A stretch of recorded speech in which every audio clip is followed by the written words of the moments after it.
I plead with you, let us start the new life expected of us right now, a life of unconditional love and trust. Please continue watching to find out more. Hello, precious viewers. I'm Ethan. The generous people of Gibraltar share joy with you to celebrate your inner connection with the divine. May God bless you. Hilda Charlton's early life was spent in the United Kingdom and the United States. As a young adult, Hilda began performing professionally as a classical and sacred dancer.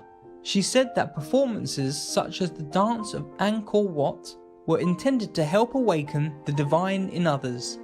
In response to a yearning for her own deeper connection with God, Hilda Charlton travelled to India where she meditated and studied with masters such as Bhagavan Nityananda and Jagadguru Satya Sai Baba. Returning to the USA, Hilda Charlton taught classes on spirituality for more than 23 years in New York City. Her lectures offered uplifting insights into spiritual self-mastery, the importance of giving and forgiving, unconditional love, and remembrance of God. Pioneers of the Soul is a collection of Hilda Charlton's lectures delivered in New York City at the Cathedral of St. John the Divine. Their topics included upcoming changes on our planet, the power of the divine, tips for spiritual development, and more. We now share with you an excerpt from Chapter 2, The Real You, in Pioneers of the Soul. I want to read one little tiny piece from the Bible.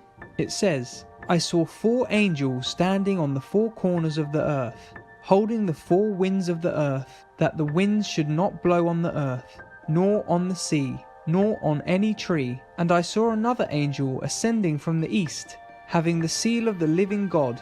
And he cried with a loud voice to the 4 angels to whom it was given to hurt the earth and the sea.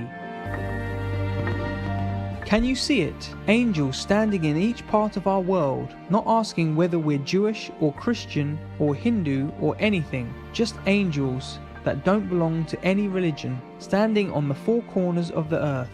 I've prayed many nights to those 4 angels to please hold off.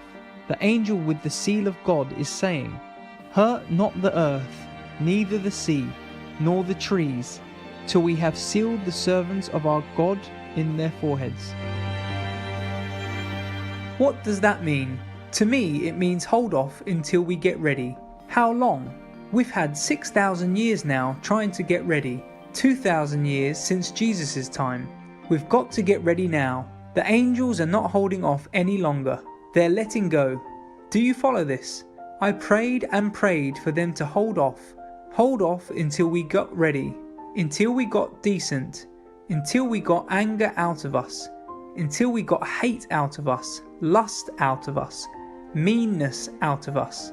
They're not going to wait any longer, but we can come through with God.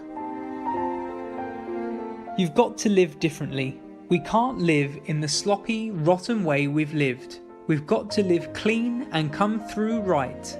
I know anyone living clean will come through perfectly. That's not my lecture, but it's what I have to say. That's my stuff to scare you into being good. You know, they used to say, you'll go to Hades.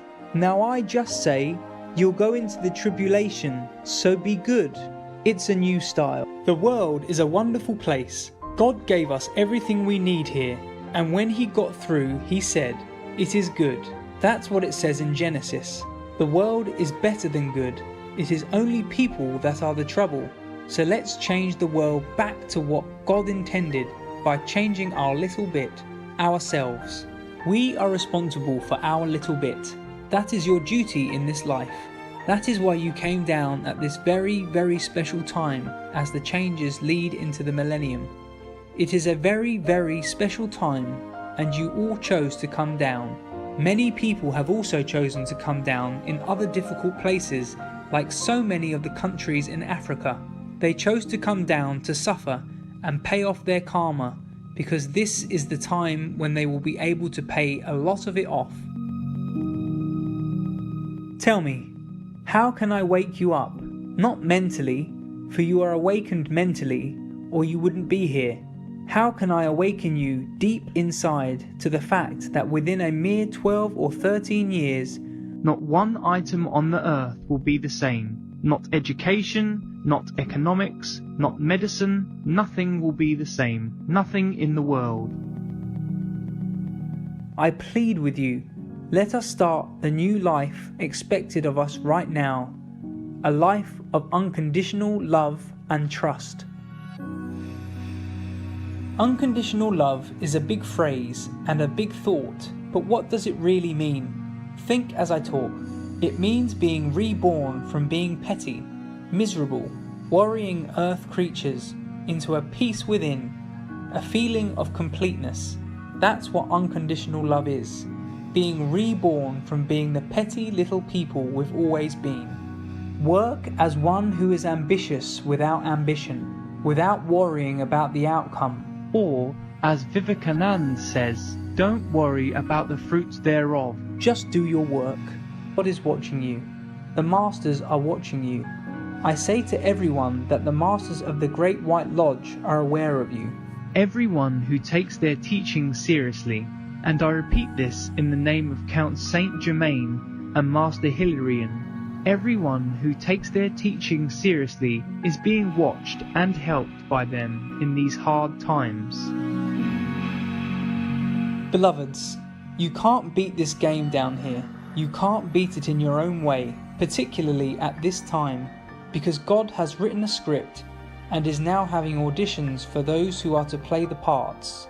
So start practicing and rehearsing your parts and be adept at God's way of acting out life. If shouting would wake you up to what is in store for you, I would yell myself hoarse, but you have to open like a rose in the sun, and the sun is love, unconditional love. At the last meeting, it was a beautiful sight when I saw so many of you courageously and sincerely stand up, not caring what others thought, with tears running down your cheeks as your souls were cleansed by the Holy Spirit that descended from heaven upon us. Those tears were not of remorse, those tears were of the soul. Letters have come to me from so many who told me they were cleansed. The Lord entered their hearts, and they were renewed in spirit. It was an inspiration to them, your giving testimony not to me, but to Him, the one God. For more information on Hilda Charlton and her teachings, please visit hildacharlton.com. Noble viewers, we appreciate your company for today's selections from Pioneers of the Soul by Hilda Charlton, vegetarian. Chapter 2, The Real You, Part 1 of 2, on Words of Wisdom.